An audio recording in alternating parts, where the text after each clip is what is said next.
Right.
Hello, everybody. Welcome back. This is the data mining class. Just make sure that you have the correct room number. All right, so today we are going to talk about frequent item set.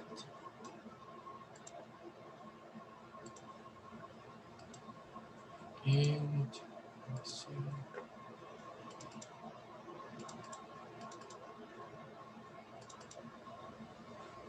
How's everybody?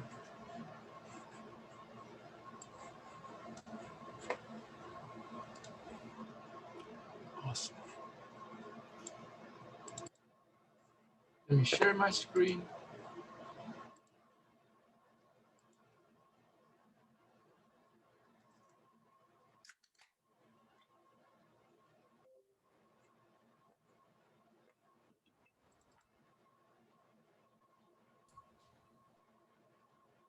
So I think we were talking about the PCY last time, right?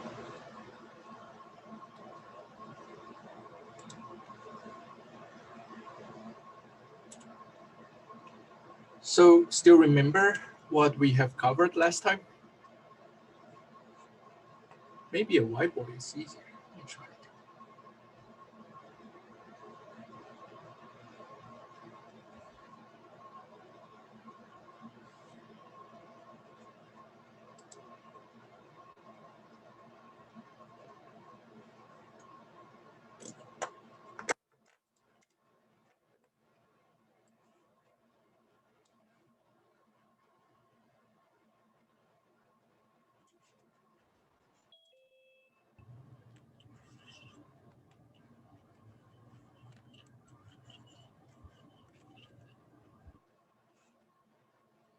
All right, so remember our goal is to be able to find what?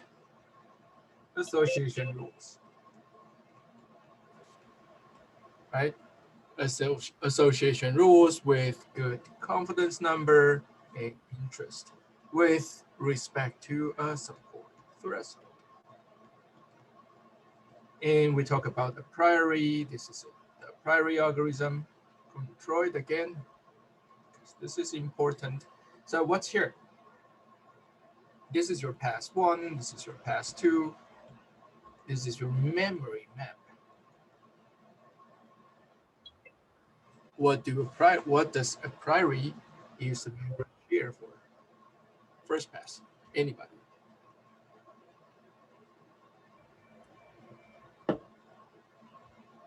Counters for frequent single items, right?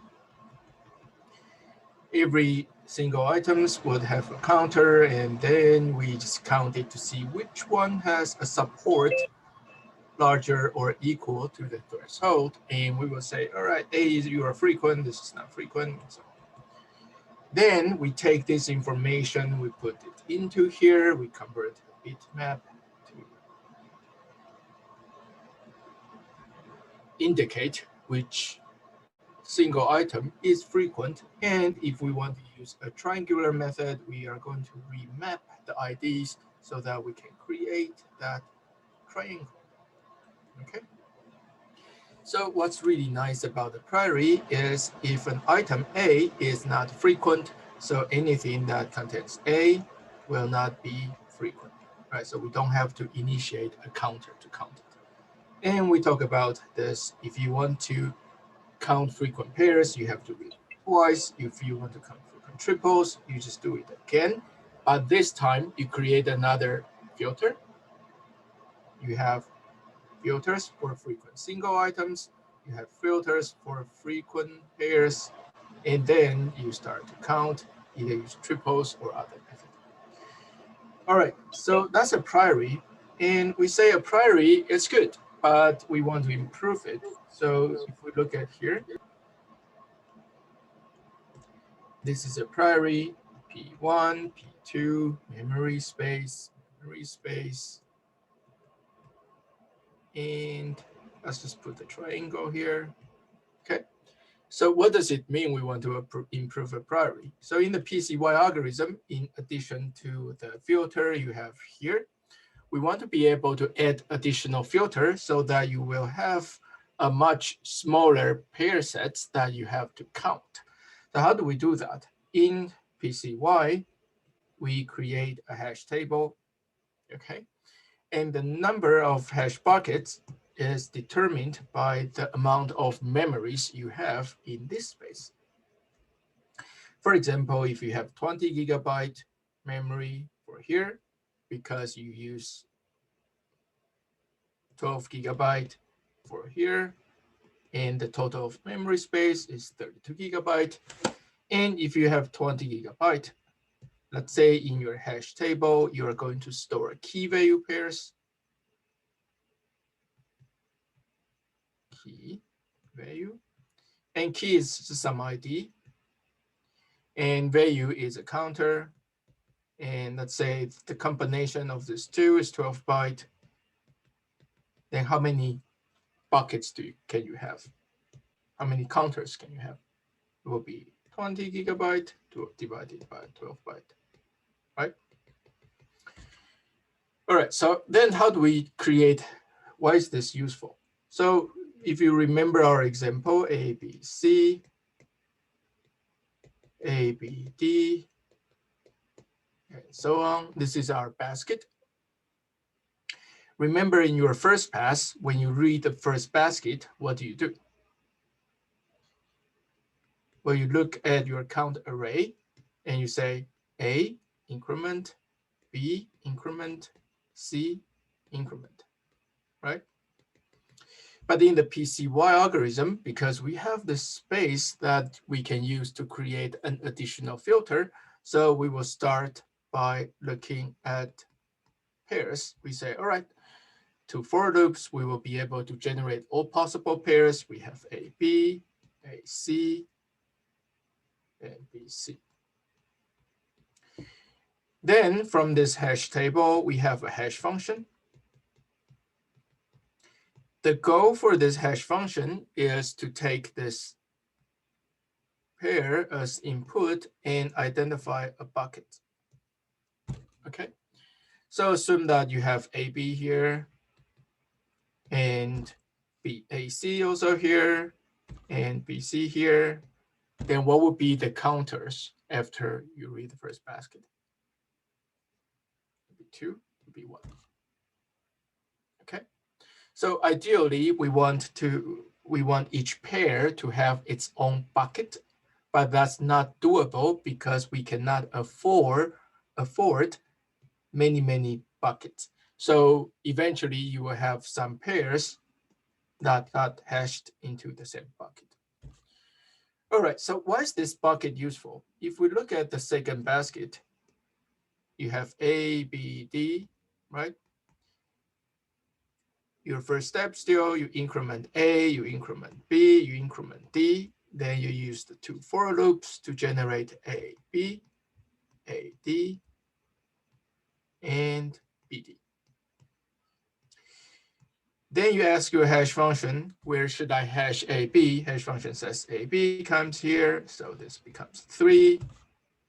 And AD comes to, let's say here, this becomes 1. And BD, say, comes to here, and this becomes 2. Okay, so cool. What would happen eventually? Well, eventually, after you read all the basket, let me ask you this. After you read all the basket after the first pass, what would this array store? Anybody? Key and its counters. Well, this array does not have key, right? You're using IDs to index it. Oh, just the counters. Right, just the counters. You count how many, you count the support for every single items. Great. What does this store?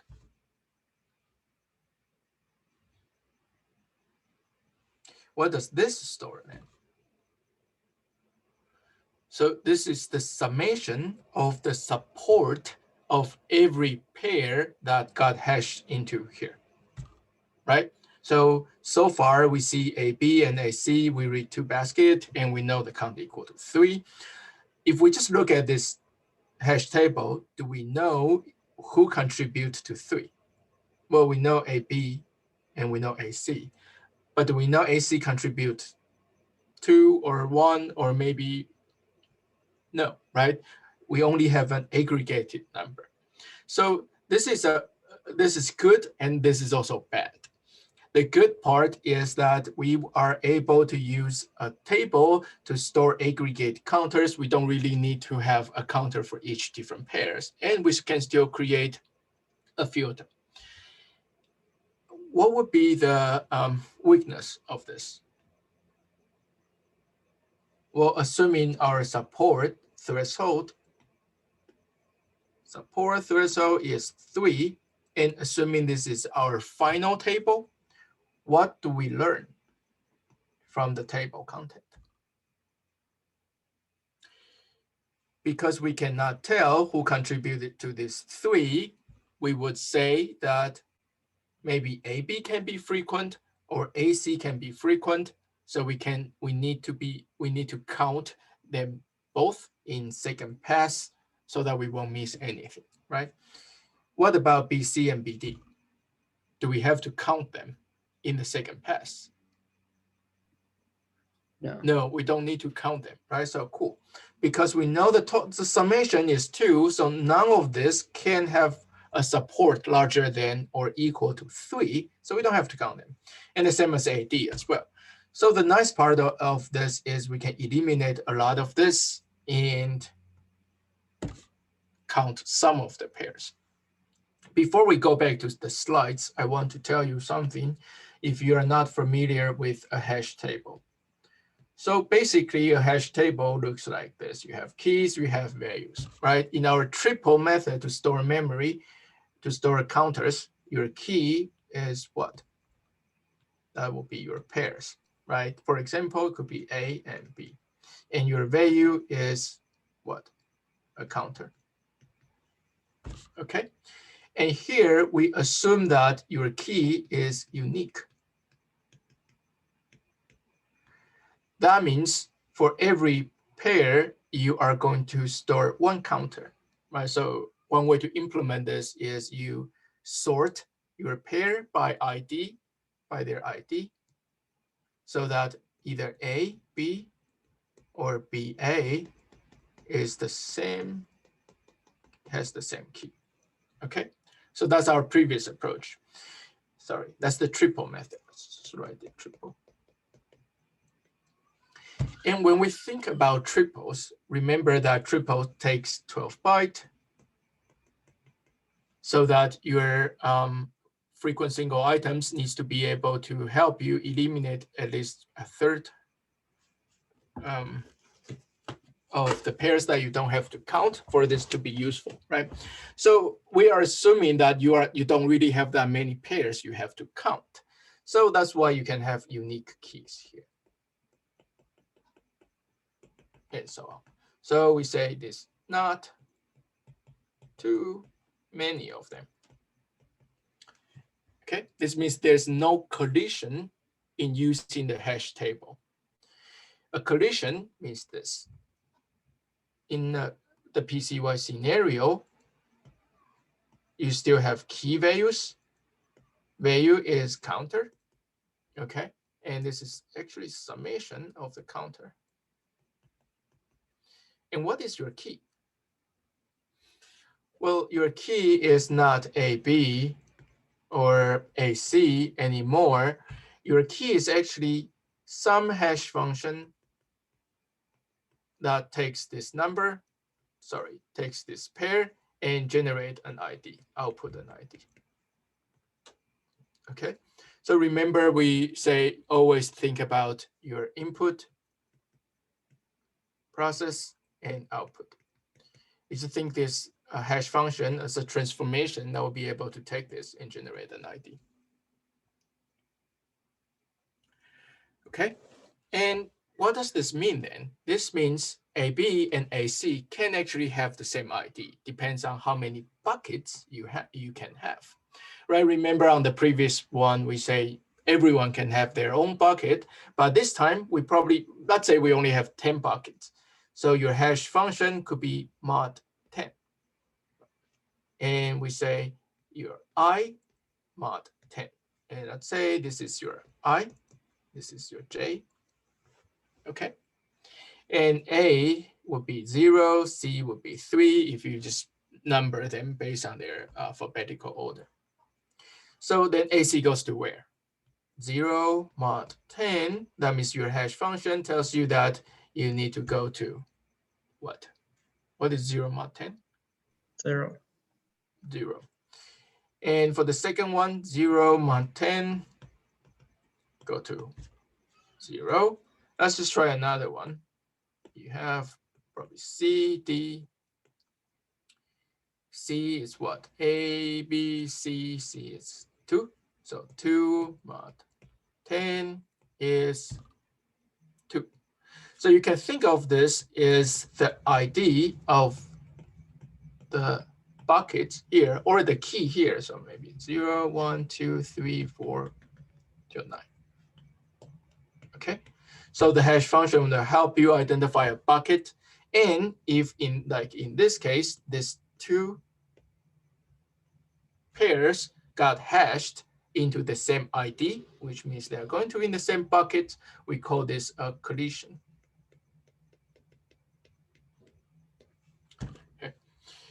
If you read the textbook, it should have some description about hash tables and hash functions in chapter 1, if I remember correctly.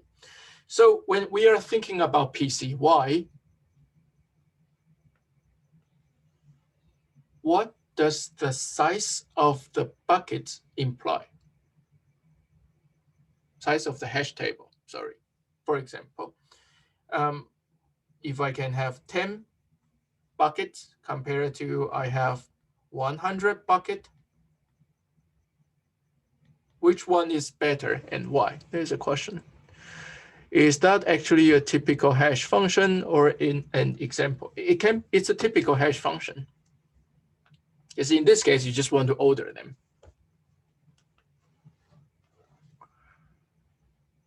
A typical hash function for PCY. So question, anybody, which one is better? To have 10 baskets, to have 10 buckets here for your pairs, or have 100?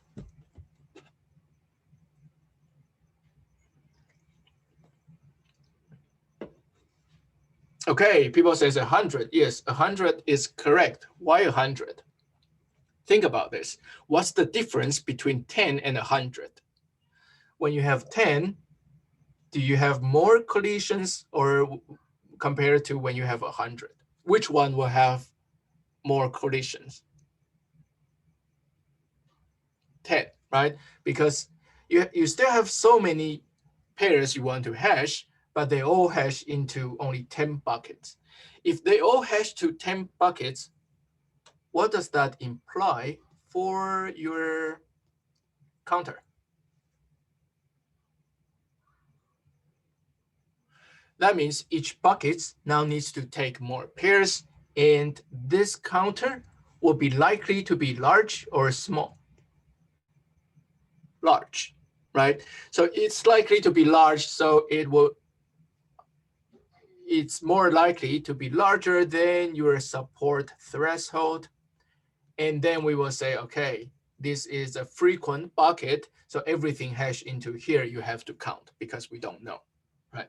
Then if you have too few buckets, like in this example, if you only have 10 buckets and your support threshold is 3, and your pairs, you probably have 1,000 different types of pairs, then it's possible that every bucket has more than 3 support threshold, right? Why is that?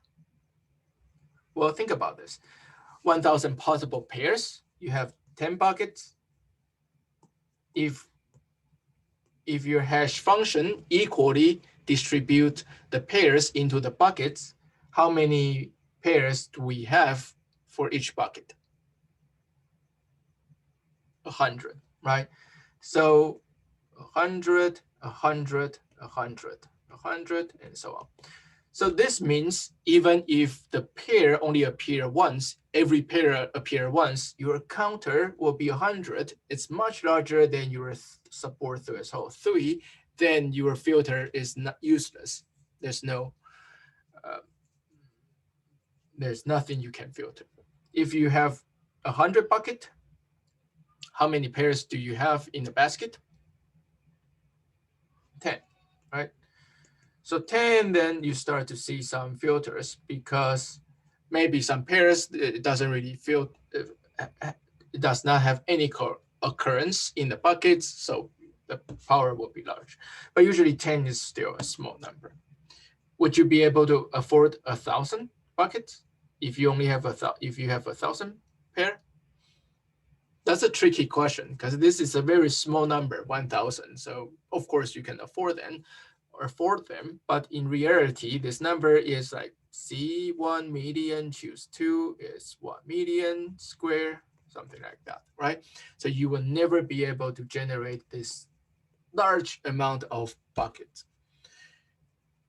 What is 1 median? Number of different types of items you can have. All right, there's a question.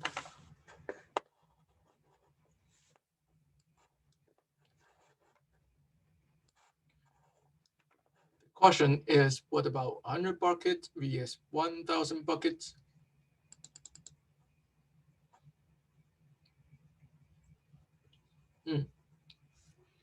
If you have your bucket number close to the possible number of pairs, then you're basically counting your pairs in your first pass, right? So it's not possible when you are processing large data set because your number of pairs is here.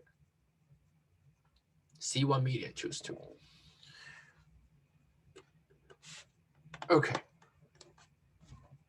Let's go back to the slides. I think if you understand this, the slides are super easy.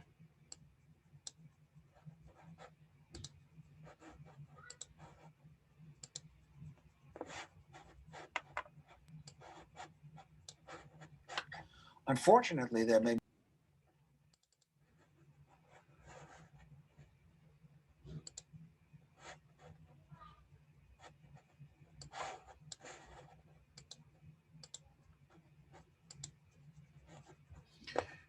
All right, I think we covered this last time. During the first pass, most of the memory is idle here. So we want to be able to use them to help us create one more filter. Okay, so question, still there's a question. Yes, that's what I'm saying. I still think it should depend on the amount of data you have. I'm not sure what do you mean then. Finding frequent item set and association rules only work. The result is only meaningful when you have large data set, right? If you only have small data set, your pattern might not be useful. So when you have large data set, there is no way that you will be able to count them in one pass, count every pair in one pass. You can just do the math and you will know. Second question, does having more buckets require a trade-off with memory cost? So usually you cannot choose, right? Remember the example I have on the slides. You are going to create buckets here with key and values, right? Key and values. Now, you always create the maximum number of buckets you can have. So if you have 32 GB of main memory, you use 12 GB to count single items. You use 20 GB to create this table, and you just count how much memory you need for each bucket. Then you will just create the maximum numbers of buckets you can have. This is because like we had, I just show you, right? 100 bucket is much better than 10 buckets. So if you have the memory, use it to create buckets to eliminate collisions, minimize collisions, sorry. So PCY observation, pass 1, most memory is idle. We store only individual item counts, like here. So how do we create our second filter? Well, so in addition to your item count, we maintain a hash table with as many buckets as possible to fit into your main memory. You keep a count for each bucket, and this count is an aggregated number from all the support of the pairs that hashed into that bucket, okay? So for each bucket, we just keep the count, not the actual pairs that hash to the bucket, because you don't really have the memory to record the pair. What you will know is, so how do we know which bucket is, let's say AB, pair AB has to go. Let's say this is your pair and this is your bucket. How do we know where AB should go if we don't record this AB information in the table? Anybody? No, not index. We don't have index. Your hash function, right? Remember this mod 10. The only thing you have to store is this hash function. Say I mod 10. So without storing AB, say AB goes to here, you just store this hash function. Next time when you see AB, you run AB through the hash function, you can identify the bucket. Right, the outcome, the result of the output of the hash function. All right, so PCY algorithm, first pass. For each basket, each item, you want to count them like we did in this count array. Increment each item's counter. For each pair, we hash the pair into a bucket, right? So this is like using this I mod 10 to find the bucket, then increment the counter for that bucket. Okay, so a few things to note. Pairs of items needs to be generated from the input file, which means we still need to use these 2 for loops, nested for loops. We are not just interested in the presence of a pair, but we want to see whether it is present at least S support times. Okay, so this is your frequent bucket.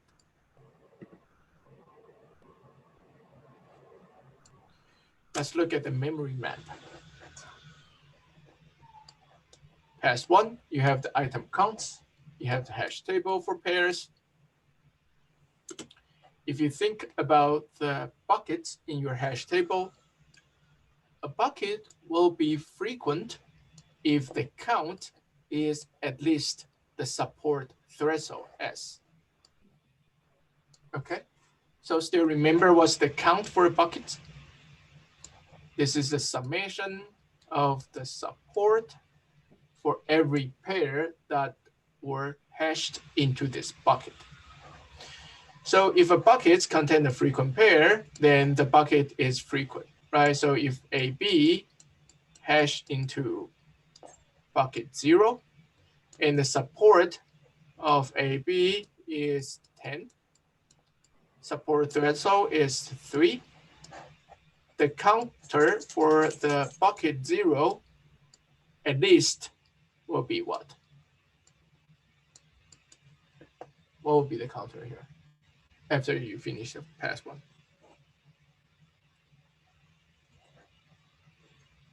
At least it will be 10, right? Because we know AB hash into here. So this is a summation of all the pairs, assuming if you only have AB, this number will be 10. And 10 is for sure larger than 3. So if a bucket contains a frequent pair, the bucket is surely frequent. But even without any frequent pair, a bucket can still be frequent because it's a summation here. So you can have many infrequent pairs hash into the bucket and make it frequent. So for a bucket with, so this is good for frequent bucket. This is for infrequent bucket.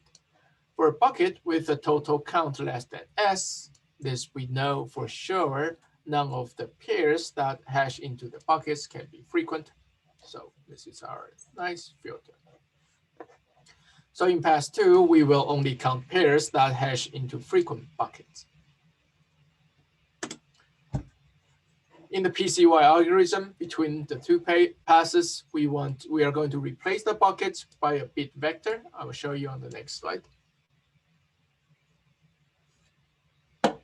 In the bit vector, assuming you have 10 buckets, it will look like this. Right, 1, 0, 1, and so on. 1 tells you that a bucket is frequent. 0 means a bucket is not frequent, right? This is the only information we want from the bucket. We don't really need a counter. So 4-byte integer counts are replaced by bits. So we do save some memory there. So there's a question, a frequent bucket can contain infrequent pairs? Yes.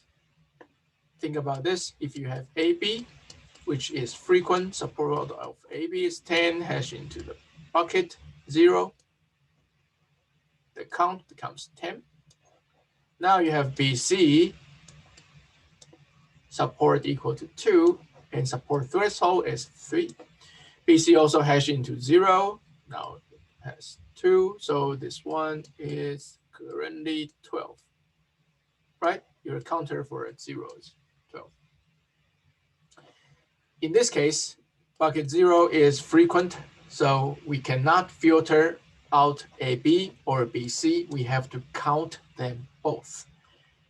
I will show you on the next slide. It's in pass 2, yes. As for a priori, we need to use single items as a filter as well to help us. So let's look at here.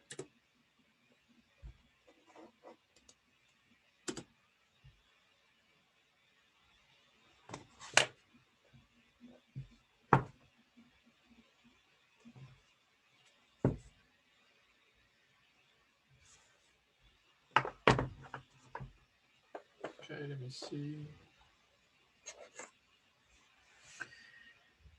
All right, so if you're still following me, you have hash table, you have item count, you have this frequent single items.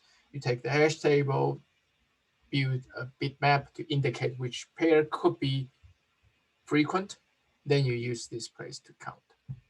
So what exactly happened in your pass 2 is we want to count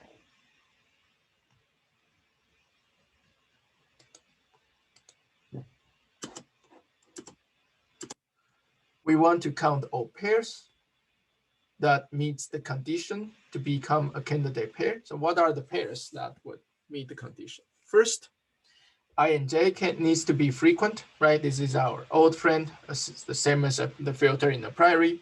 Also, the pair IJ needs to hash into a bucket with a bit vector of 1. This means this pair IJ hashed into a frequent bucket in pass 1. So we do not know if it's really frequent or not, so we have to count them. So if a pair fulfills these two conditions, then we have to count it. Here's one example. I'm going to do this very quickly, but you should do this at home because it will be on your next quiz. How many items do you have? So you're going to have a counter pass 1. You're going to have a counter to count 1, 2, 3, 4, 5, 6, right?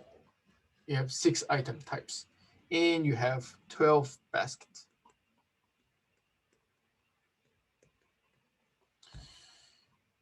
First pass, you read 1, 2, 3. This becomes 1, 1, 1, and others are 0. Okay. And in PCY, this happens here. What happens here is we need to create a hash table. And here we give you a hash function, and this hash function tells you how many buckets do you have? 9, right? Because the result can only be 0 to 9. So you have 9 buckets, and we want to use for loop to generate pairs for your first basket, and we generate 1, 2, 2, 3, 1, 2, 1, 3, and 2, 3. Okay. And the hash function tells you that you have 9 counters. So let's just do 9 counters. 1, 2, 3, 4, 5, 6, 7, 8, 9 counters. When you initialize it, it's 0, right? After you read the first basket, you use the hash function. Where do 1, 2 go? So 1, 2, I plus j is 3. 3 mod 9 is 3. So 0, 1, 2, 3 is this the number of the bucket. So now 3 becomes, counter becomes 1. And let's look at 1, 3. 1 plus 3 is 4. 4 mod 9 is 4. What about this one? 2, 3. 2 plus 3 is 5. 5 mod 9 is 5. So 1. Okay. Then you read the next basket. 2, 3, 4. Okay. 2, 2, and 1. Use a for loop counter to nested for loop. 2, 3, 2, 4, and so on. Then you start to increment the buckets. All right, so let's say eventually,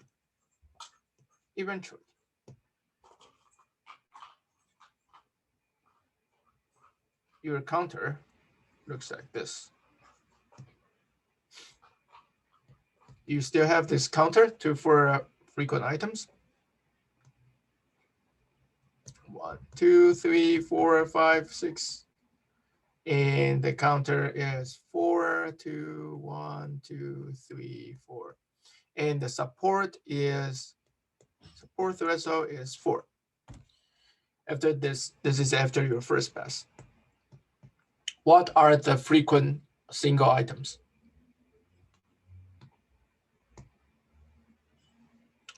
1 and 6. Awesome. And if I'm going to tell you about the buckets, 0, 1, 2, 3, 4, 5, 6. Let's say the count is 4, 5, 3, 2, 1, 2, 3. Okay. What are our frequent bucket? So this is bucket number. This is count for the bucket. Okay, so people say 0 and 1. Great. So 0 and 1. So in your second pass, this becomes bitmap. So 0 and 1. You have 1, 1, 0, 0, 0. What else? 0. Okay. So what do you do in the, well, these are all the information you need from your pass 1, well, plus this hash function. You have to store the hash function somewhere. Then what do? Pass 2, you read the bucket again. You say 1, 2, 3. Now you say, I don't care about single items. I want to count for pairs. So I use a 2 for loop, nested for loop. First pair, 1, 2. Do I have to count 1, 2? Is it possible that 1, 2 can be a frequent pair? No. Why? Well, because 2 is not frequent. Okay, great. So this is not a good example. Let's look at one that could be frequent. No, there's no such case. Let's say you read a basket, 1, 2, 6. Okay. And we know that when you look at 1, 2, we don't have to count 1, 2. How about 1, 6? Do we need to count 1, 6?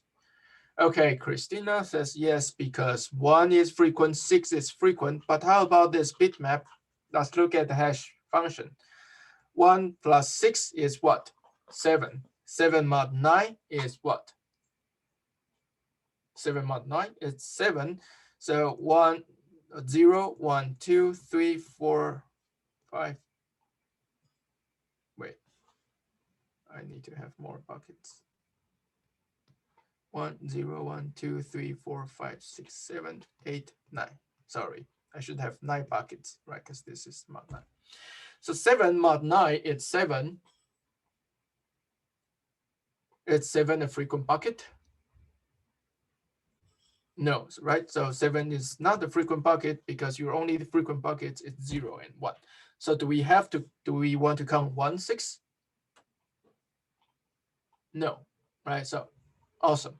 So this shows you that your first filter tells you have to count it because the first filter is not just sure, but the second filter help you to say you don't have to count it. That's the whole idea of PCY, but you have to do it. You have to try it. All right, some details about your main memory. Your buckets require only a few bytes each because you actually do not have to count past S, right? We only want to know if a bucket is frequent or not. So if your support threshold is 4, you can just use 2 bits. If the number is larger, if the counter go over 4, you just say this is frequent. I'm stopping tracking the count here because I don't really care. Okay. On the second pass, we need to use this triple method to store the counter. We cannot use a triangular method. Okay. Think about this. If you don't understand, well, think about this during the break, and I will tell you after we come back. So PCY has to use a triple method. So this means your hash table needs to eliminate approximately 2/3 of the candidate pairs for PCY to beat a priori, right? Because this is actually a more expensive way to store your data than a triangle. So why can we use a triangular matrix? Let's take a break, come back at 6:55 and read this first, see if you can understand.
All right, welcome back.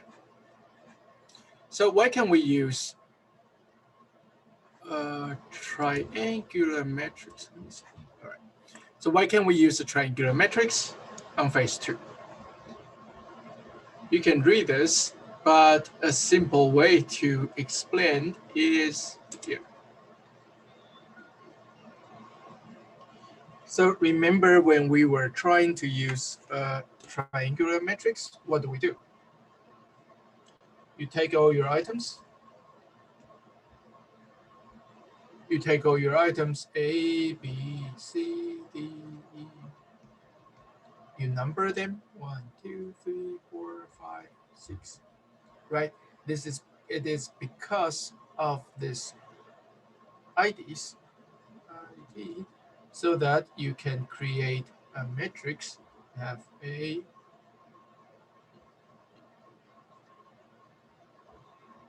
right? So that we know that the counter of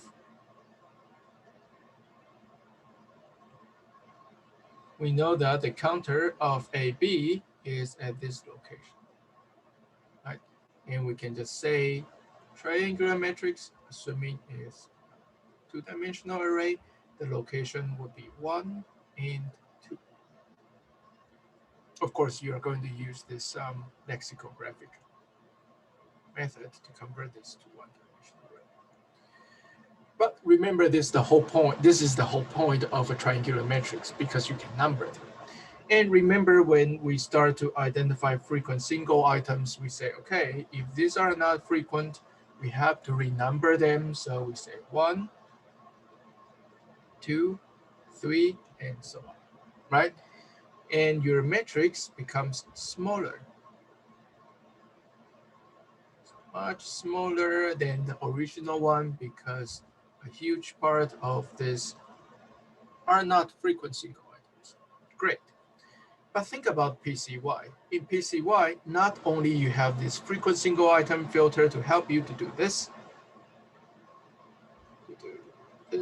removal, you also have another filter to tell you some of the pairs that you don't have to count.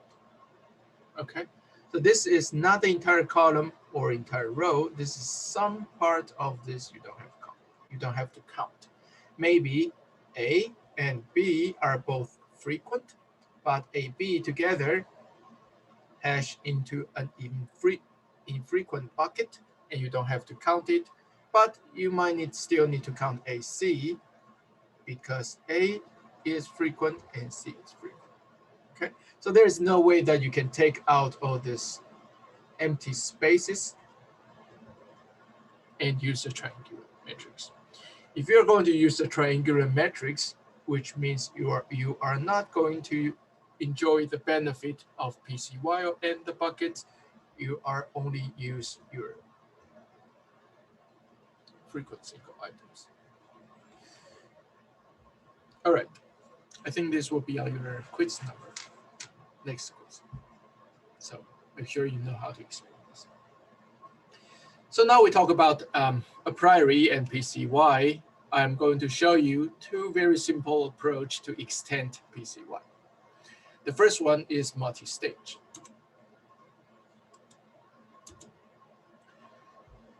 So in a multi-stage algorithm, we say we still want to limit the number of candidates that we want to count eventually, right? In your PCY,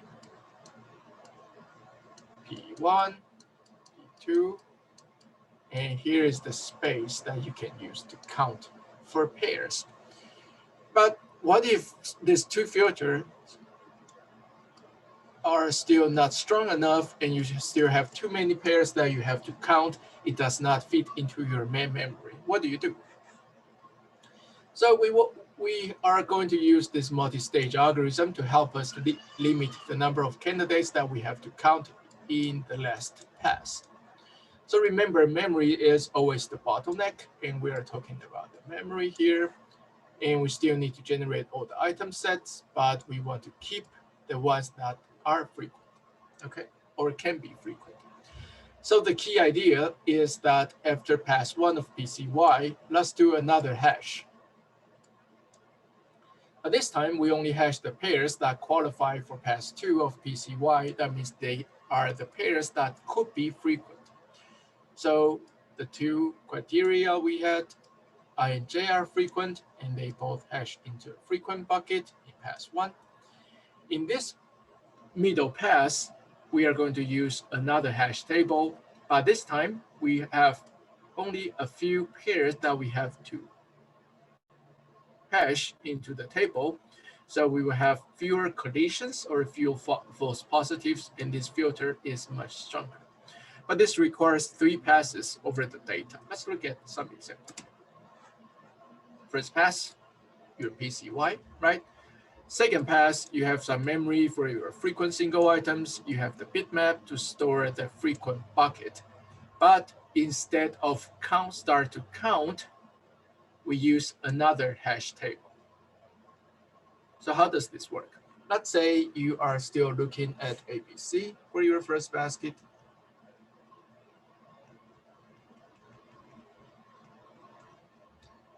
First basket, A, B, C. Okay.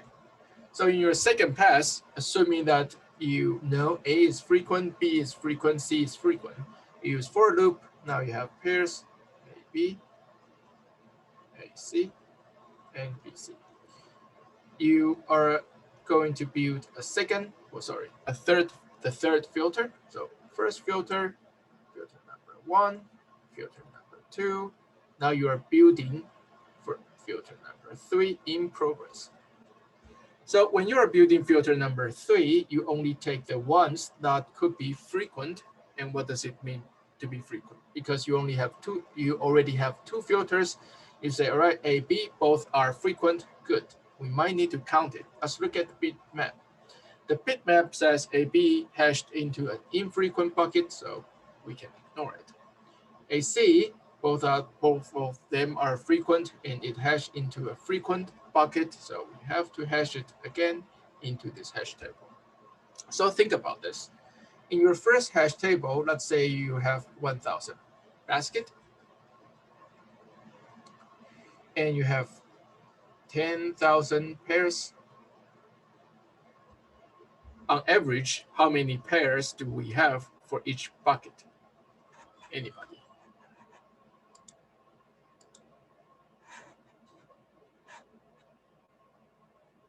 Right? So it's 10,000 divided by 1,000, so it's 10. But if you look at the second hash table, so because in the second hash table, we have to use more memory, but sometimes less memory. This might be less than this. We don't really know. Assuming we have similar amount of memory, and you can still create 1,000 basket here. On average, do you think each basket or each bucket here would have larger or smaller than 10 pairs hash into the bucket? Remember here you have 10,000 pairs, 1,000 bucket, 10 pair for each bucket. Here you have 1,000 bucket again. Do you have more or less? So Bui says smaller, so less than 10. Why do we have less than 10? Well, because now you are not really hashing the 10,000 pairs, right? The pair has to go through these 2 criteria. Single items are frequent, hash into a frequent bucket for the first hash table. So you will have less pairs that you have to hash. Then great, then that means you have less than 10 pairs in per bucket. This means less collision. So less collision is good or bad? Good or bad? It's good, right? That means you have less collisions, you have less aggregation you have to do, your filter is much stronger.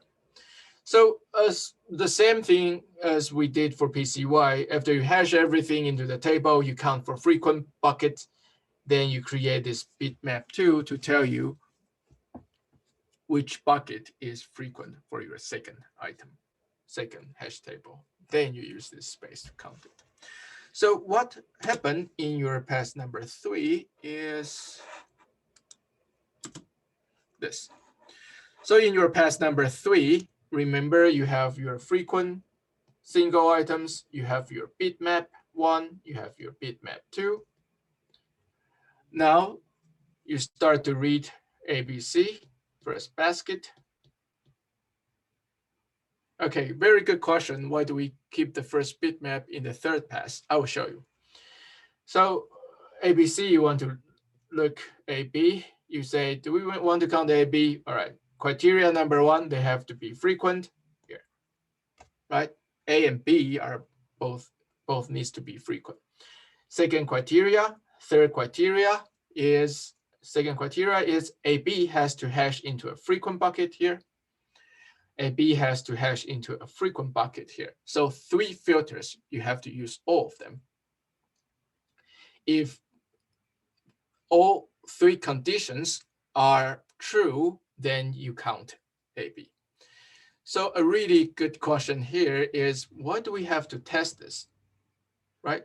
Since when we were creating B2, we do not use any infrequent candidate. We only use the frequent candidate to create B2. So let me show you one example. Let's say you only have 2 buckets for your pass 1. You also have 2 buckets for your pass 2. And your hash function. So now you have 2 hash functions, hash1 and hash2. Hash function says I is an odd number, go to 0, else go to bucket 1. Okay. Hash function 2 says J is odd, go to 0, else go to 1. Okay, so independent. And think about a pair 1, 3. Assuming that 1, 3, 1 and 3 are both frequent single items after you count it in the first pass. And if you look at this hash function number 1, 1, 3 is hashed into where? We always reorder this because 1, 3, 3, 1, you have smaller number here as I, larger number here as J. So 1, 3 goes to where? 1 is an odd number, so 1, 3 goes to here. I'm writing it in the buckets, but we actually do not store them, right? So, all right, so 1, 3 goes to here. Bucket hash table number 2, where would 1, 3 go?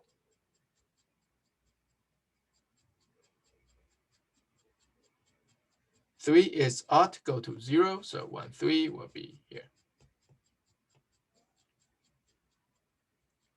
Okay, so think about this scenario. So let's say after P1, this bucket becomes frequent, this is not frequent. Okay. In this case, when we are building P2, do we want to hash 1, 3? Anybody? No, we don't want to hash 1, 3. So this has the benefit that we have less collision. We will not count 1, 3's support in any of the buckets. Great. So in P3, now comes to P3. Let's say P2, this is frequent, this is not frequent.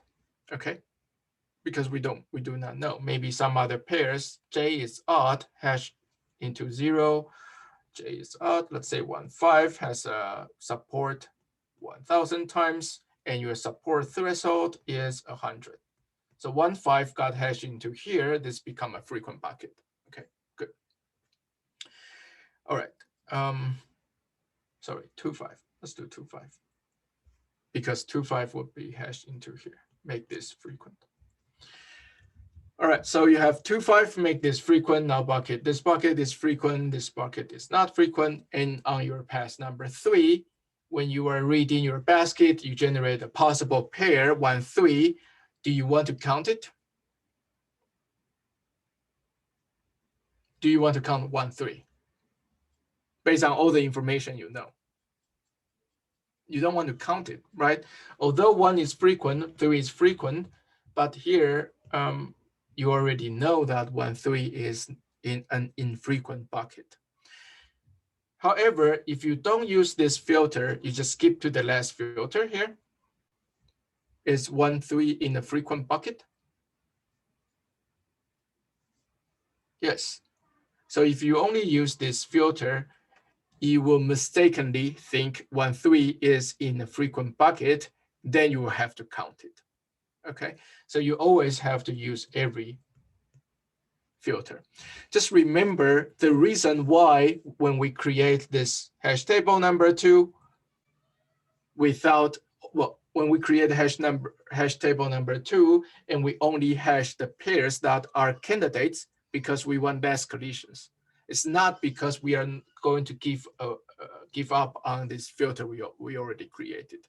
So every filter we have to use it at the end. So one thing that's very interesting is if you look at here, you have 3 passes, right? Can you add one more pass? Well, yeah, you can add one more pass here. And what would be the consequence? Well, then in this pass, you have bitmap 1, bitmap 2, and you have the third hash table. And in the last pass, you will have one more filter, right? Filter 1, filter 2, filter 3, and you use here to count. Is this good? Well, think about this. There are pros and cons. The good part is you are going to have one more filter, so ideally you will have less pairs that you want to count. The problem of this approach is now you have to read one more time, right? Instead of reading it 3 times, you have to read it 4 times. But sometimes you cannot avoid it because you just don't have that much memory. You have to read it. But you also do not want to overdo this because if yes. Because you know, the main memory is bottleneck. So if, for example, if we do pass 4, is that not appropriate to leave enough space for the counts for count of candidate pairs? Yeah, that's a good question. If you do bitmap, one more bitmap, you have less space to count, right? But bitmap is small, so you are actually okay. However, if you do this too many times, say 10,000 times, you will end up having too many bitmaps and you have very little space to count for your candidate. Thank you. So you're right. The third pass is added only when we have too many frequent pairs for memory in pass 2. Yes, only when your first filter and second filter is not strong enough and you still cannot count it, you add one more pass. All right, so here we cover this. So 2 hash functions has to be independent. If they're not independent, your both filter will act very similarly and you will not be able to enjoy the power of your second filter, well, third filter. We need to check both hashes on the third pass. So this is what I just show you for this 1, 3 pair.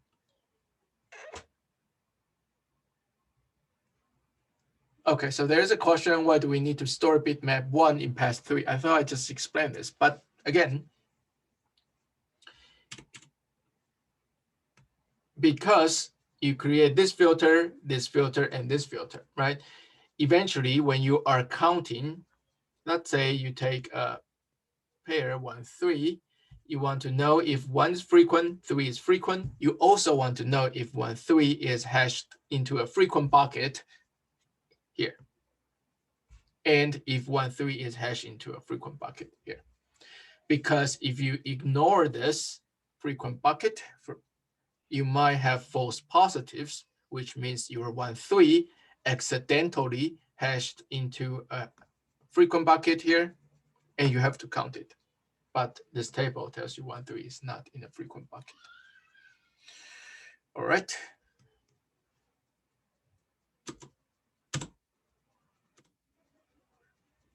So example, this is, I think this is also our quiz. So make sure you do this exercise at home. Some key observations, we can insert any number of hash passes between the first one and the last one, right? So you can read it as many times as you like, and each of them use an independent hash function, but eventually you might lose, eventually all memory will be consumed by the bitmap, so you have no memory for your account. And you also incur another cost, which is you need to read it again. So the truly frequent pairs will always hash into a frequent bucket. So no matter how many passes you have, you will always have to count them, no matter how many hash functions you use. Okay, so this just means if you just have so many frequent pairs, it doesn't really fit into your memory. Then you probably need to use more machines. Not enough filters will be able to help you because eventually you just have too many pairs. All right, so based on multi-stage, there is a very similar algorithm called multi-hash. You probably should already guess this algorithm. So the key idea is we want to use several independent hash tables for the first pass. The risk is that if you use more than one hash table, they all have to share the same amount of free memory in the first pass. And say you have 2 hash tables instead of 1, the number of buckets will be half, right? Because originally you might be able to afford 1,000 buckets for 1 hash function. If you have 2 hash functions, h1 and h2, you do not have more memory, so each of them will have less bucket. Okay, so we want to make sure that most buckets will still not reach count S. This means the collision, in this case, even if you have fewer number of buckets, will still be manageable, right? You will not have too many pairs in each bucket. If this is the case, we will be able to get the benefit like using multi-stage, but only in 2 passes like this. So pass 1, you count it, first hash table and second hash table, right? So now they are half of the original hash table, which means more collision potentially, but because you are using 2 independent hash functions, you have 2 filters. So F2, this is your F1, and F3. And in your last pass or second pass, you just convert this to bitmap and do this. Pass 2, last pass, you count only the pairs that satisfy these candidate pair conditions. Again, INJ has to be frequent. Then the first bitmap or first hash function is to tell you that they hash into a frequent bucket. Second hash function is to tell you that they hash into a frequent bucket. Then you can count it. Okay, so because these 2 hash functions are independent, we expect the result will be very different. So this will be 2 different filters, and you have to use both of them and work on the examples tonight. All right, so either multi-stage or multi-hash algorithm can use more than 2 hash functions. In multi-stage, the problem is if you use too many hash functions, too many passes, your bit vectors eventually will consume all memory and you don't have space to count. For multi-hash, your bitmap, your bit vector, occupy exactly what one PCY bitmap does.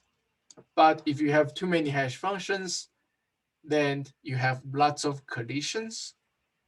All the buckets will become frequent and the power of your filter will be weak. So those are the algorithms that I want to tell you about. So we talk about a priori, we talk about PCY and extensions of PCY.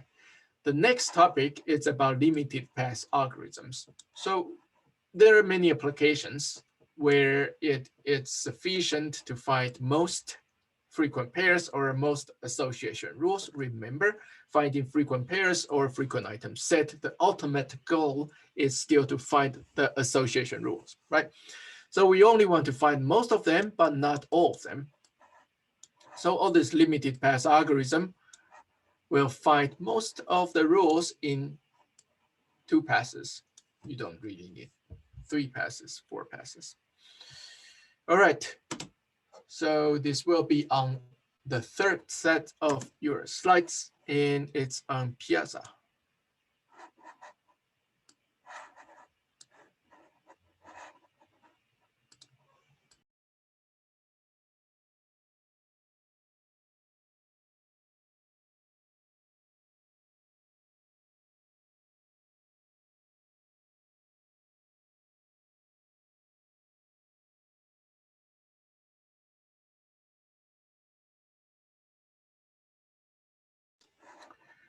Okay, so last part of our finding frequent item set algorithm, limited pass algorithms. So the algorithms we have talked about so far will just tell you the exact collections of frequent item sets of size k in k passes, right? Remember, if we want to find pairs size 2, we need to read the entire file twice. And this includes all these algorithms. Of course, multi-stage, you will need to use one more pass if you have one more hash functions. Many applications, you do not need to discover every frequent item set. It's sufficient to discover most of them. So the next algorithms we are going to talk about are sampling, Sun algorithm, and Toivonen. This is your homework assignment too. So sampling, this is super easy. So random sampling algorithm is to take a random sample from your basket file. So let's say you have 20 terabyte. You take a small sample, maybe 20 gigabyte, and you just work on that 20 gigabyte. Okay. So in this case, you want to take a small sample, put it into your main memory, and use other space to count it. So when you use other space to count it, you can use any algorithms you like. You can use PCY, you can use a priori, multi-stage, and all that. But remember, this is all in memory process because now you have a very small data set. So the goal is to be able to find sets of all sizes, not just pairs. Okay, so you need to do it here. You do not pay for disk IO each time when you increase the size of item sets. This is very good. And you also need to reduce support threshold proportionally to match the size. For example, that's here. Let's talk about how to pick the sample. Say this is your file. If you want to pick 50% of the data, how should you do it? Well, ideally, the worst way to do it is you pick the first 50%. What would be the problem of this? Anybody?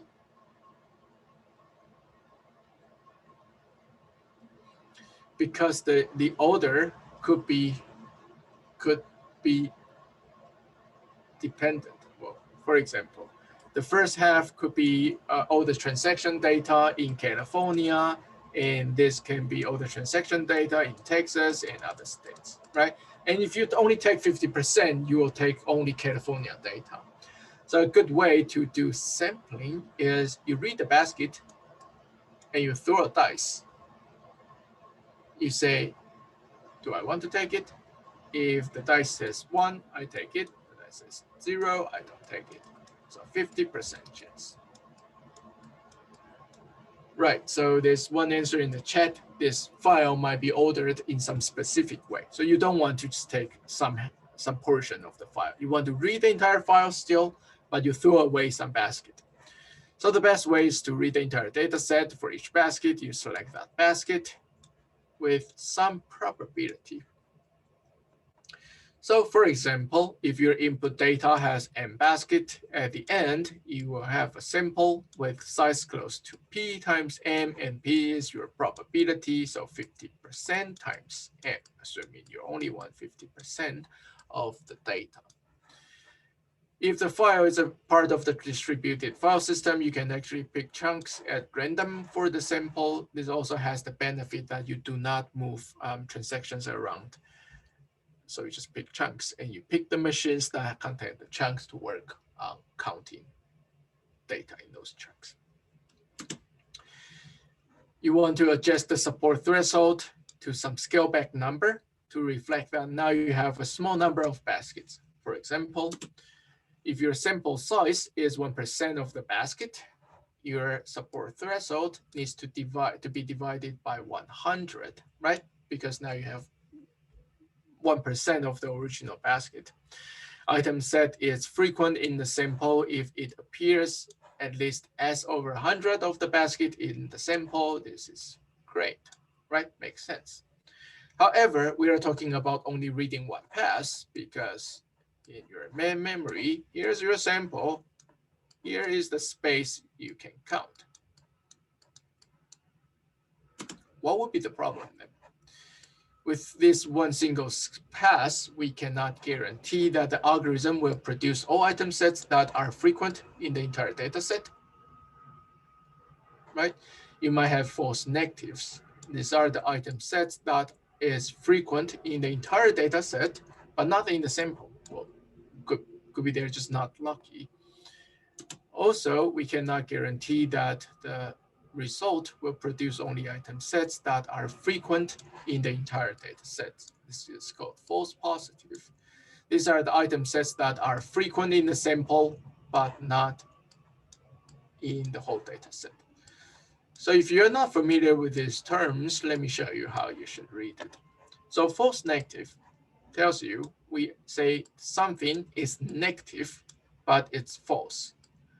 So this means when we are identifying frequent item set, we say some item set is not frequent because it's not frequent in the sample, but it's actually frequent in the entire data set. So we made a mistake. It's false. So it's false negatives. False positive means we say something is positive. We say some item set is frequent from the sample based on the sample we have, but it's actually not frequent in the entire data set, so it's false. So false negatives, false positives. If the sample is large enough, there are unlikely to be serious errors. Okay, what does it mean, serious errors? This is a qualitative term, right? So think about this. If you have something AB appears in 10,000 basket, and your support threshold is 1,000. Is AB frequent? So the support of AB is 10,000 in the entire data set. S is 1,000. Support threshold. Is AB frequent? Well, this is larger than this, so AB is frequent, right? But in a sample, let's say our sample will take 10% of the data. Then your new support becomes what? 1,000 times 10% is 100. And if we take the sample, use the method we just talked about, and if AB randomly distributed in your file, you will have expected number of AB equal to what in the sample? 1,000, right?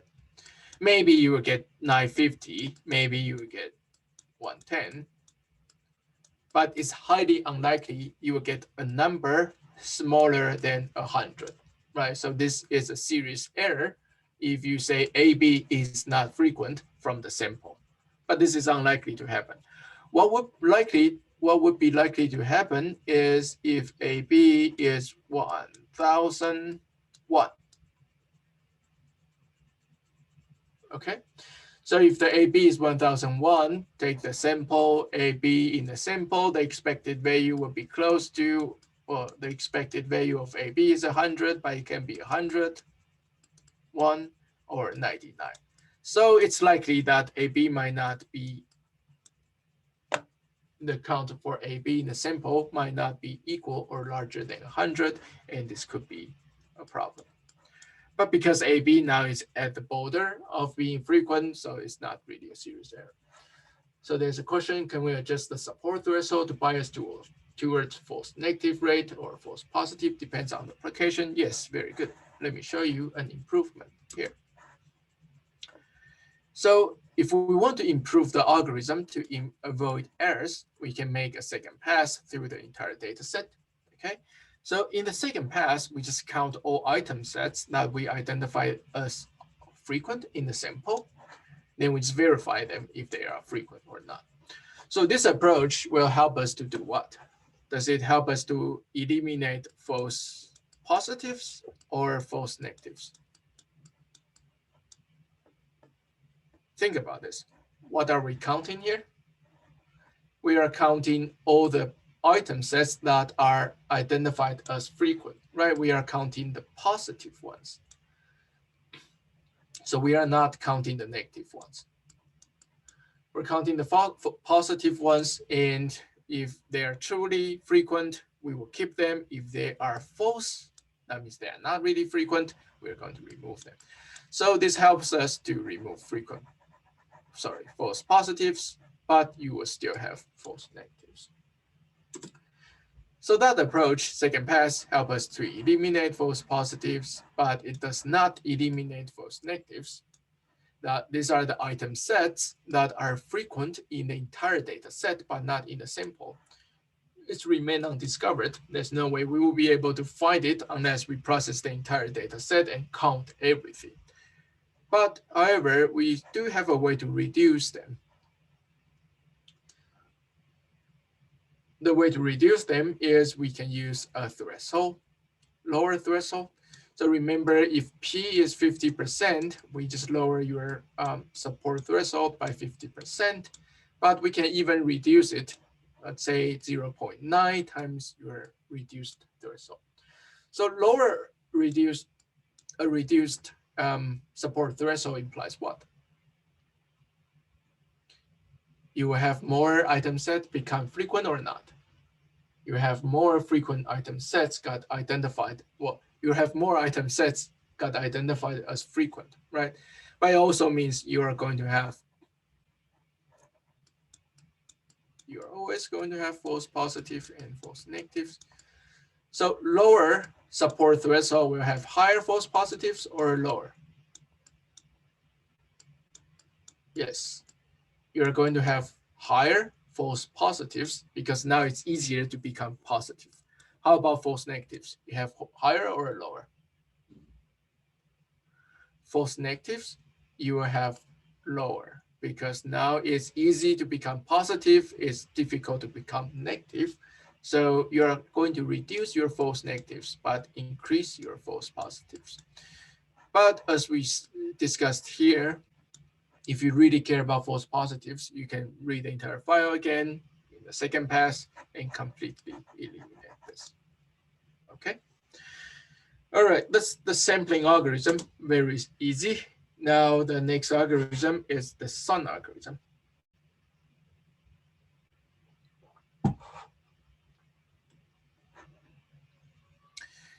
The Sun algorithm will avoid false negatives and false positives. Only takes two full passes over the data. The Sun algorithm repeatedly reads small subsets of the baskets into the main memory, run some in-memory algorithm to find all frequent item sets. It's important to know that we are not doing sampling. We are sequentially reading the data because we are going to process every basket. Okay, so let's say you read this part because this part fits in your memory. Read it. This is your memory. Very similar to the sampling approach. You read it, put it here. You use this place to count. Then you store your counter. You read this again. Now you can dump, you can remove your first part here and read the second file, you do some count, then you read again, you do some count, right? You sequentially process this large file. So an item set will become a candidate if it is frequent in any of the subsets of the basket. Right, let's say, for example, you are having, let me just use the whiteboard.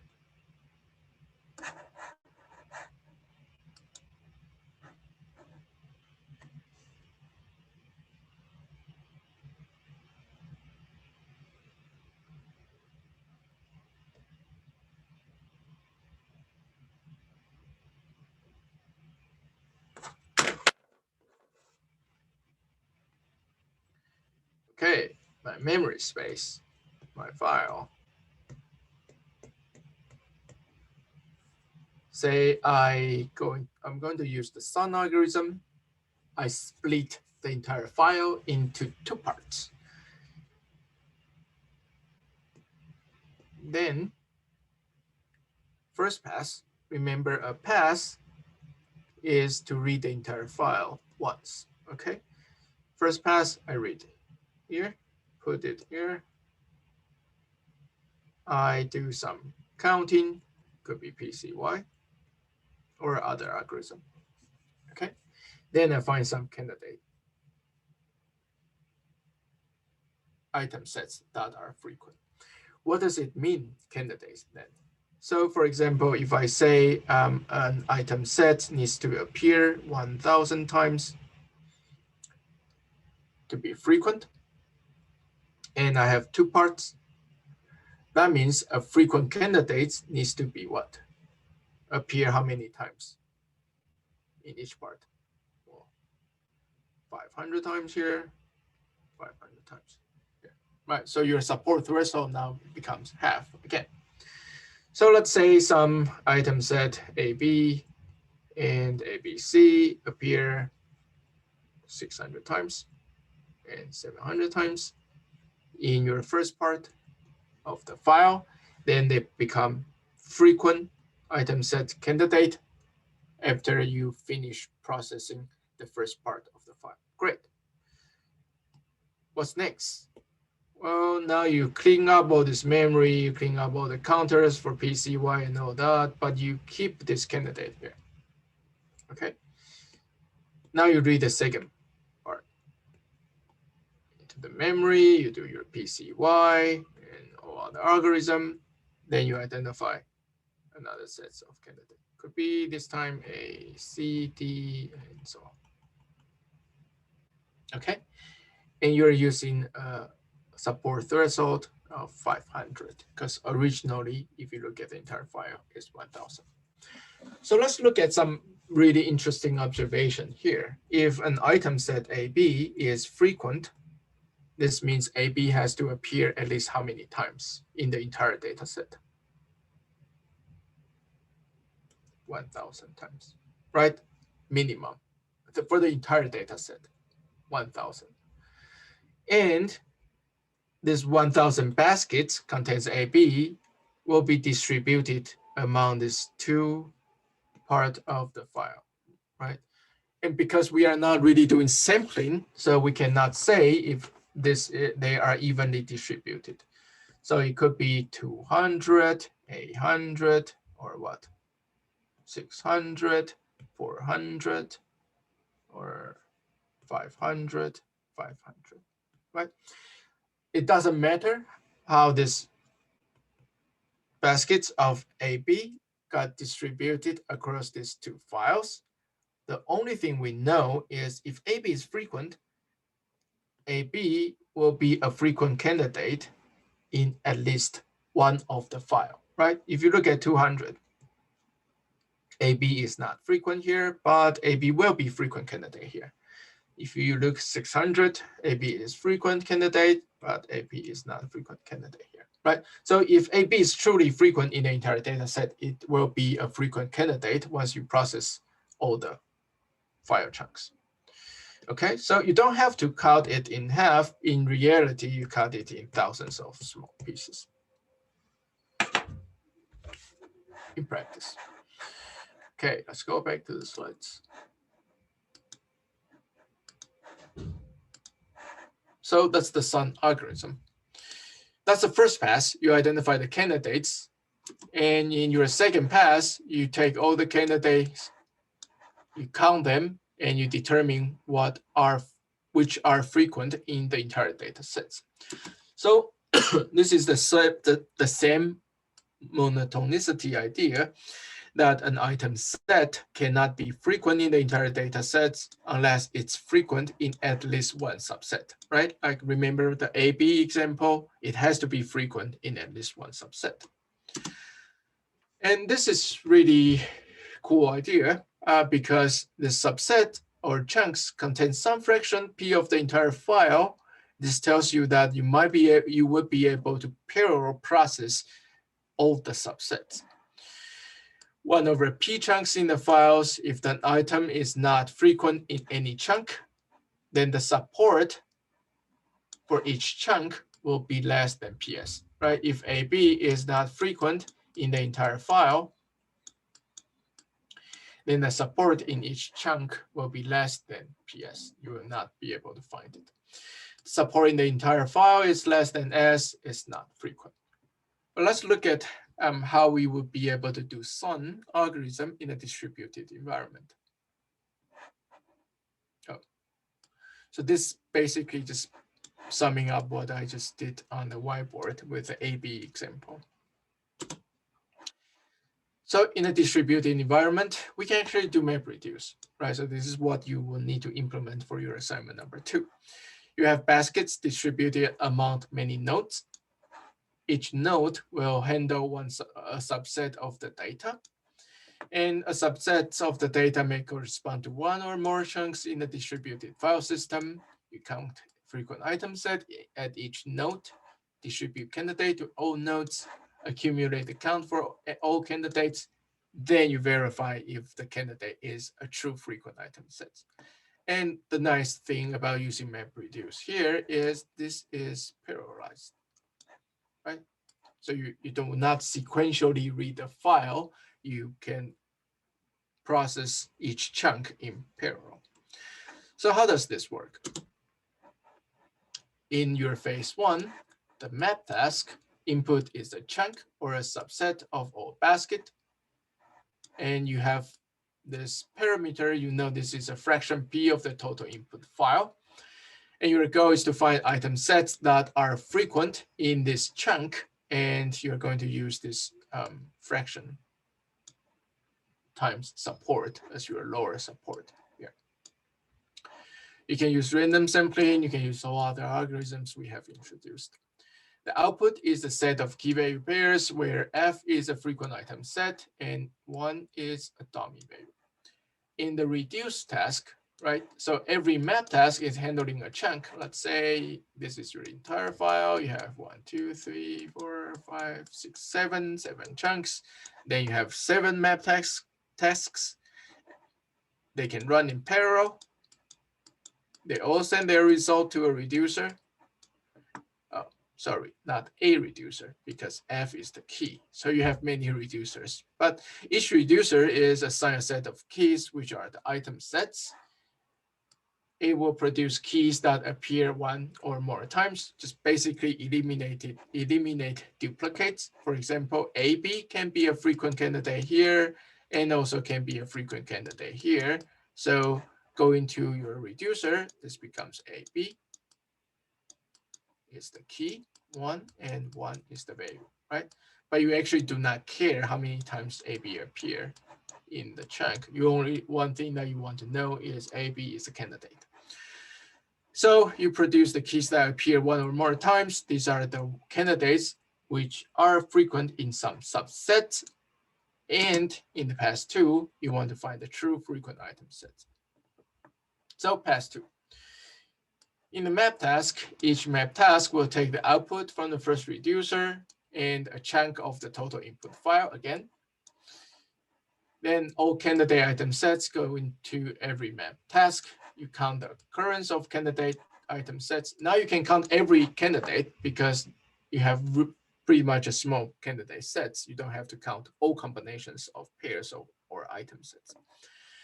Your output is a set of key value pairs. C is the candidate frequent item set. V is the support. This time you're not going to use a dummy value because you really want to know the support of a certain item set from all the chunks. For your reducer will take item set as the key and sum up the associated values for each key. That means you're going to sum up the support for this particular item set from every chunk. If the summation of the support is larger or equal to the threshold, we will say this item set is frequent. And that's it. It's very easy. All right, so the last algorithm we are going to talk about in this limited pass algorithm is called Toivonen's algorithm. Okay, we have some question here.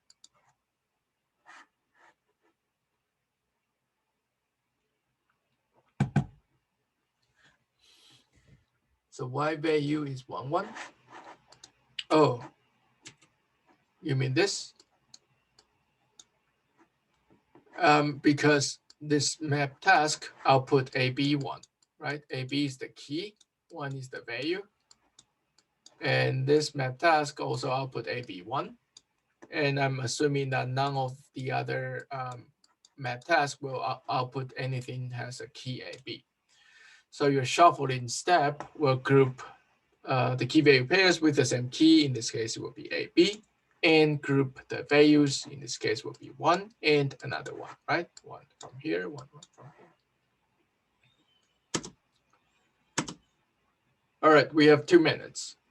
I'm just going to tell you the basics of this algorithm, and we can cover this next time too. Toivonen is also a very nice algorithm. It will give some certainty that you will be able to have no false positive and false negatives. But there's also some chances that it will fail to produce an answer, then you have to repeat the algorithm again, okay? The entire algorithm will use 1 pass over a small sample and 1 full pass over the data. So this is pretty much like our sampling approach, but we are going to see how Toivonen will work. All right, that's it for today. Make sure you do your assignment 1, and we're going to release your assignment 2 very soon. And I think Monday is a holiday, right? So no lecture, not just no quiz, no lecture on Monday, and no, of course, no quiz on Monday. And I will see you next Wednesday. Will there be OH on Monday? What is OH? Office hour. No, Monday is a holiday. Is the quiz on Wednesday then? No, I like quizzes on Mondays. If you guys want, we can have quiz on Wednesday. Anybody wants quiz on Wednesday? No? Okay, okay, all right. Okay, make sure you read your textbook, work on your homework assignment. I think assignment 2 will be out on February 15. Do you guys still use the office hours for the TA?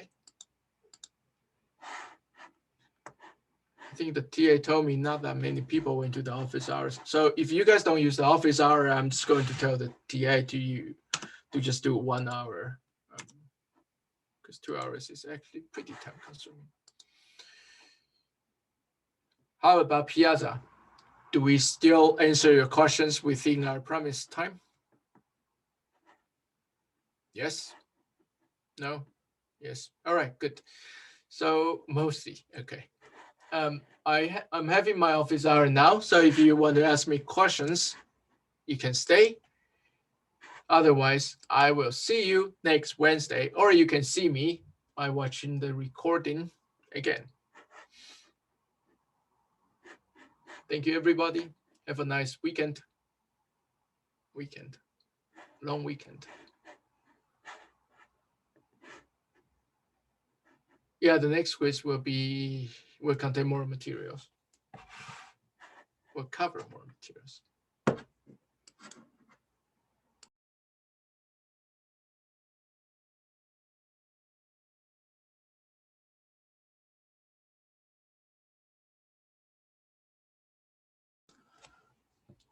Give me 1 minute. I'll be back for the office hour.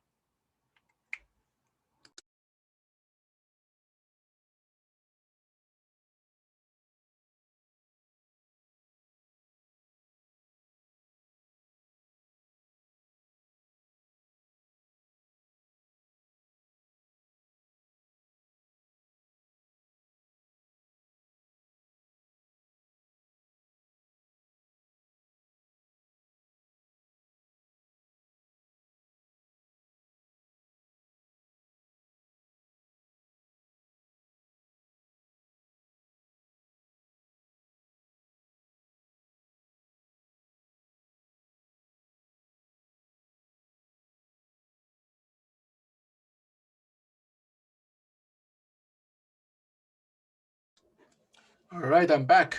Who has questions? So I'm looking at the participants list. Luke. Hey, I've got a question about an error that I got when trying to submit my task 1 to Vocarium. It seemed to work when I tested it in the Vocarium terminal, but I got an error when actually submitting it. That will most likely be the question for your TA. I don't really know how to solve that though. Well, you can tell me. Do you mind if I share my screen? Sure, yeah.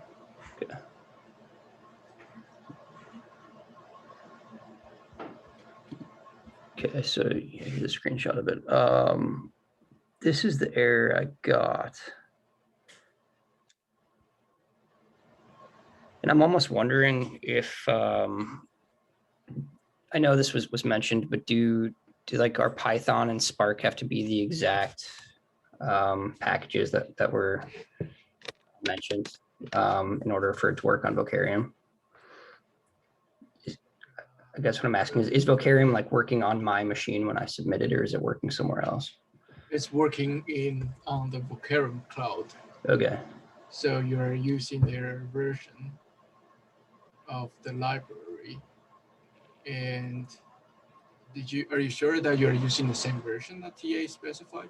I know for a fact I'm not quite using the same version. So I mean, maybe that's what I should try out.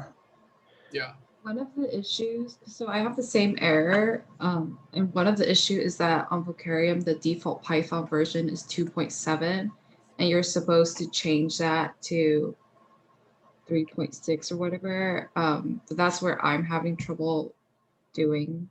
So if anyone has suggestion of how to change that, I'm In having the same. Vocarium? yeah, Have mhm. you have you set the OS environment in your code? No, because in another post, the TA said we don't need to do that because she'll set it in the script. So that's why I haven't tried that. But that was my next step to troubleshoot this. I was setting the environment when I run locally because I don't know, I would have error without setting environment. But when I submitted, I removed those 2 lines and it passed through. So So you didn't have to make any adjustments on Vocarium? I just removed those 2 lines with setting os.environment with the square brackets, Python. Yeah. Okay. Well, my script doesn't have that, so I'll have to look into it more. Thanks. All right. This reminds me, I think it's very useful that you guys study together. So you don't really need me to solve this technical problem, right? So do you guys want me on Piazza maybe just to ask if anyone wants to have a study hour and you have a Zoom meeting that you can go and help each other? As long as you don't share code, which is totally fine. Because when we have the campus, people would usually go to the library, right? Before quizzes, before assignment due day, I would literally go to the library and find study groups of the data mining students. That might be helpful. So you guys can also post it on Piazza to see Yeah, because if I you think can this, organize something like this. I think the process of setting up the environment is very painful. I actually spent 5 days doing so. Yeah, that's why assignment 1 is so easy. The difficult part Oh. is to set up the environment. But the So, algorithm is not hard, right? so is assignment 1 easy? Yeah, the only challenge is to assignment 1 is to make sure that you know how to submit a vocarium, you know how to run Spark, you know how to run Scala if you want to use Scala. But the Okay. algorithm is not that hard, right? No, Assignment it's not very 2, hard, assignment 2 will be the really challenging one. but it's painful at the very beginning because I don't know anything about Spark and RDD. I just search all Yeah, the tutorials and yeah. great. And I have That means you're learning. yeah. Well, the usual thing I tell students during the regular, the past semesters is at the first lecture, I will tell everybody to cancel their spring break plan because you are going to spend a lot of time working on the assignments. But at the end, you will be able to learn a lot of stuff. Yeah, but Okay. it Well, actually it's is very happy canceled when I complete. anyways. So can I It's ask? not canceled, it's spread out as wellness day. So can I ask Okay, who has questions? me? Am still a little bit lost in PCY algorithm, especially past one, because I am confused about the buckets. You are assigning values. Okay, I can show you. Do you have specific questions about PCY? Or it's just you don't understand the algorithm at all? I don't understand the algorithm of the past one.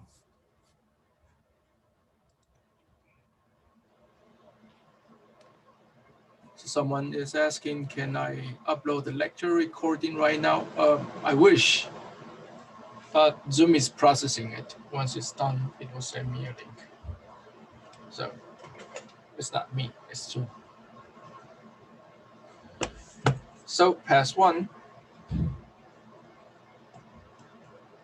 and pass 2. Just stop me whenever you have a question. Okay. This memory is to count frequent single items, right? So we are saying this is a counter array. Are you writing anything on whiteboard? Oh, I'm not sure. Yeah. Okay, let me share.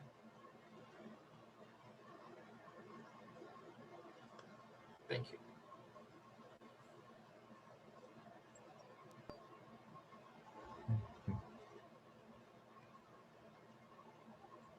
Okay, so this part is counting single array. And we have an empty space here. So we decided that for the empty space, let's create a hash table.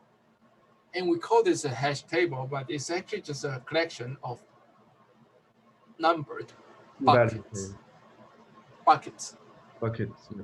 Yeah, key value pairs. Because your key is just the bucket ID. Right? And value is the counter.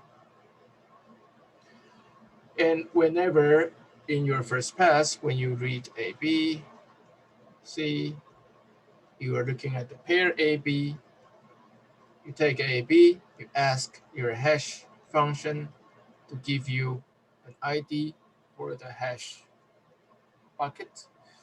For example, this could be at A is 0, B is 1, and hash function is I plus J is not go to 0. Okay, not very good. because we have many buckets here. What would be a good hash function? I plus j mod the number of buckets. Let's say we have 1,000. Okay. Okay, so 0 plus 1. I will have a be- question.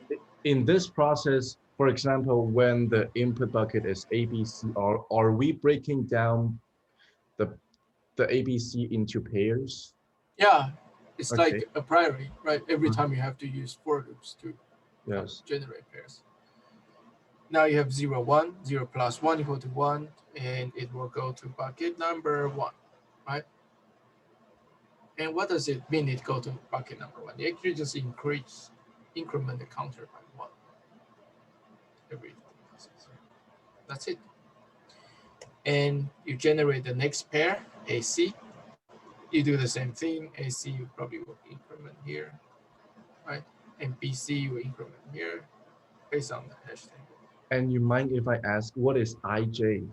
Because Oh, I see for AP IJ is 0 and 1 and right. I'm just using the ID and item names. So for example, this ABC okay. are the name of the items, single items, but you I need to have some IDs. yeah. So 0, 1, 2, these are IJ. Okay. And under what case do you update them or increment them? When the hash function tells you the buckets, you increment.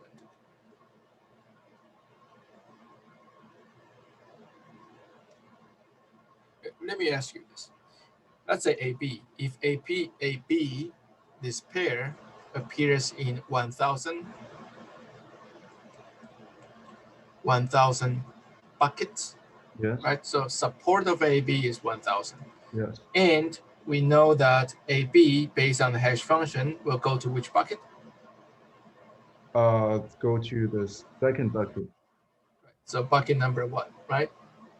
Bucket number 1. Yeah. Right. So bucket number 1's count, the count here is a summation of all the support of all pairs hash into bucket 1, right? Yes. So this summation will contain 1,000, right? So this is at least 1,000. Yes. And you start to hash more pairs into this hash table. This number will increase because there will be other pairs that hash into this bucket number 1. And eventually, if you have a bucket that has a count larger than support, that means the summation is frequent. And we cannot say if any of the pairs got hashed into this frequent bucket is frequent or not. We can only say it's possible they are frequent. But for the buckets that has very low count, lower than the support, let's say bucket number 2 only have 100 and your support threshold is 200. We know everything hashed into here will have a support less than or equal to 100, right? So we know this, but they will not be frequent. So this is one filter. I see. I mean, it's some more time to think about it, but thank you. I think I got Oh, what you're saying. don't try to What? the way to learn this is look at the exercise Uh-huh. and do exactly what I'm doing here. Yeah, I'm about Then to you understand. read through the reading first. Okay. Thank you. Appreciate it. Anybody else? Yes, hello, Professor. Hello. I have several questions. So the first question is that, Son, could you let me share my screen? Let me see. Yeah. Okay. So is that if the data is very huge, so the purpose of multi-stage is to add more step to filter more data. So there will not be more data in the last pass. Is that clear? Right, that's correct. Okay, got it. And the next question is could you go over again why PCY cannot use the triangular matrix?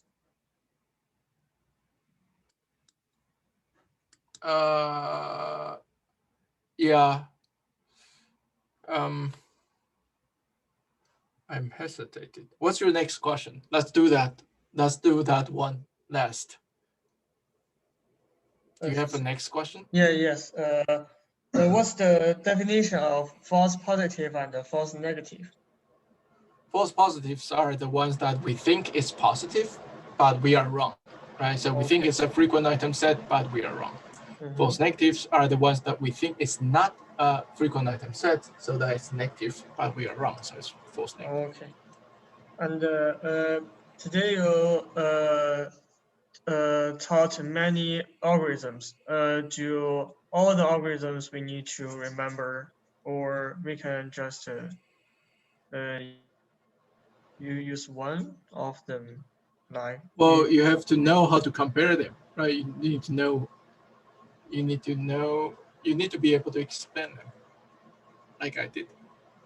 Just like for assignment 2, do we need to use all the algorithms that you mentioned today, or we are still designing assignment 2, but okay. At least for your exam, you need to understand all the algorithms. Okay, got it. And the next question is about the format of homework. So actually, when I did assignment in Scala, I could only output the list and just like I could not output the square bracket as the format that the instruction posted. Oh, you need to ask your TA. Okay, got it. So for the assignment questions, ask your TA is easier, because if I tell you it's okay, then the TA's grading script might not say no. Right? Okay, got it. So yeah, the last question is that why we could now use triangular matrix in PCY. Okay, let me do it again. Thank you.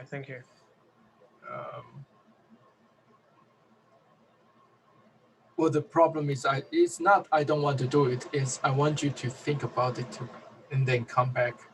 Okay. But let me try it to see if you will be able to understand. Let's say you have triangular matrix, right? Yes. And the way you have triangular matrix is you take the A, B, C, D, E, and you put the number, you put the ID on them. Yes. And the ID tells us this. So that if we want to find the counter for 1, 2, we know that we just go to the triangular matrix location 1, 2, right? This is very cool because we do not have to spend memory space to store 1 and 2 as the key, right? Yes. So now we just store the counter. Remember we talk about single items when they are frequent, and we know that, say, this is not frequent, this is not frequent. So we have to renumber them in order to use a triangular matrix. So E becomes 3. Yes. Now your new triangular matrix, 1, 2, 3, 4, 5, 1, 2, 3, 4, 5. This place becomes your T, 1, 3. It's storing the counter of what? Storing counter. AE. AE, yeah. Right? Awesome. So what do we do actually from here to here? We are making filter? Yeah, we do a filter, but we are making this matrix smaller, right? Yeah. In both directions.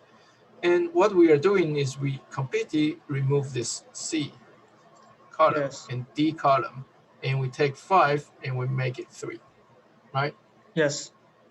And that's why this matrix it's smaller. Yes. But as in the PCY, not only we are going to reduce this, but we are going to say that, okay, 1,4, in this case, what is 1,4? AD. AD.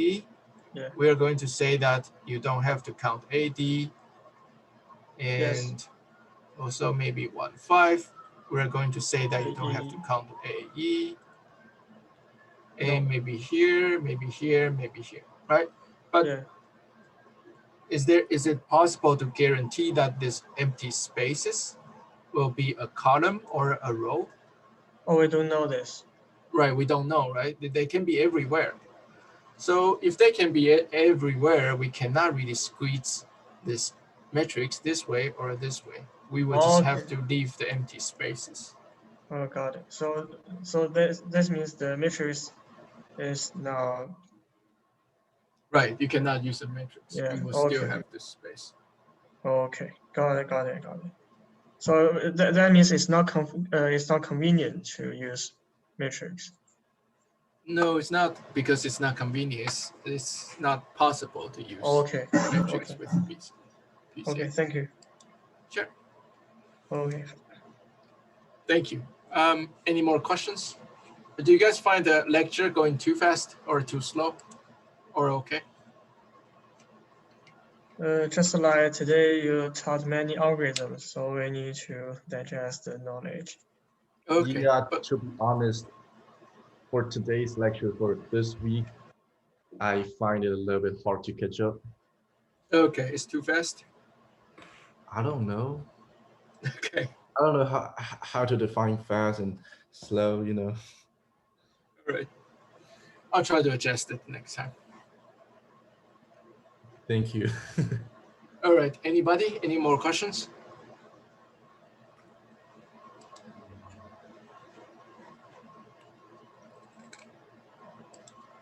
Okay. If no more questions, you guys have a good night.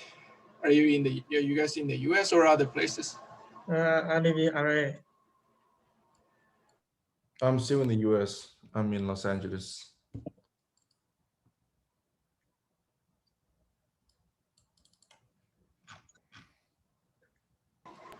Can you guys still hear me? Yeah, Yes. All right. In LA, then have a good night. Okay. I'll see Happy you next Lunar week. New Year. And Happy Lunar New Year. Oh yeah, Happy New Year. 新年快乐。 Bye bye. Yeah, thank you Bye. everybody.